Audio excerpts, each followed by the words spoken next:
But first, when a police officer shoots a black man, it's easy to cry institutionalised racist violence. But when a police officer is stabbed by a known violent offender and then shoots in self-defence, that's a different matter altogether. Of course, we have to be considerate and compassionate towards people growing up in desperate circumstances. And of course, police should use no more force than is necessary to keep the peace. But the more we learn about the shooting of Kumanjayi Walker by Constable Zachary Rolfe at the remote Yuendumu community 2 years ago, the more justifiable his use of force seems. Walker was a known offender who'd earlier attacked officers with an axe. When Rolfe sought to apprehend him, he stabbed Rolfe with surgical scissors and was wrestling with Rolfe's colleague when Rolfe fired. In the peace of our lounge rooms, it's easy to say that he should have fired only once instead of 3 times. But we weren't the ones who'd been stabbed, and we weren't the ones trying to save a colleague in the midst of a potentially deadly melee. In any event, a court with a jury of 12 has just acquitted Rolfe of all the charges. Indeed, the more we learn, the more understandable Rolfe's actions have become. Immediately after the shooting, Rolfe and his colleagues, they tried to save Walker's life.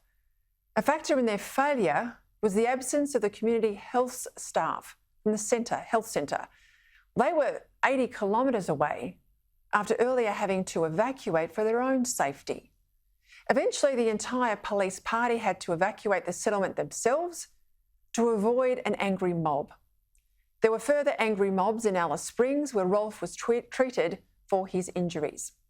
The next day in Yuendumu, Northern Territory Chief Minister Michael Gunner, well, he promised justice for this death. Fair enough, some might say, but politicians need to be very careful about prejudicing a matter that might come before the courts if charges are laid, which is plainly the impact of Gunner's words, if not, I would hope, his intent.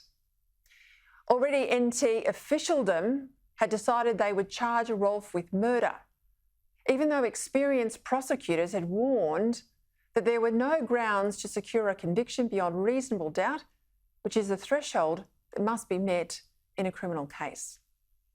There is no reason to think, based on the material that's now public, that Constable Rolfe, a soldier before he joined the police force, is anything but a dedicated and honourable man. Indeed, he's been awarded medals for his bravery here and overseas, and says himself all he's ever wanted to do in his life is help people, help them in the army and later in the police uniform he wore so proudly.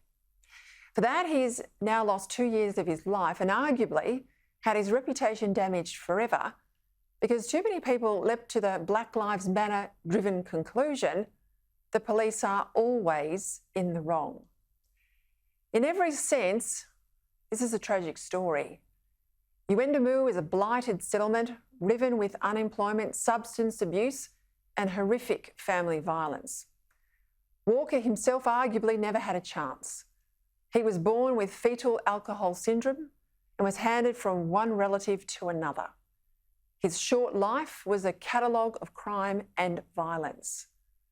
Now, of course, he didn't deserve to be killed, but that's always a risk if shots are fired, and to avoid shots, then he shouldn't have repeatedly attacked officers while resisting arrest. The last thing we need out of this, though, is for Indigenous people to be turned into permanent victims with an ingrained sense of grievance. What's pretty clear is that a politically correct police hierarchy that sides with activists rather than its own officers has just made a bad situation even worse.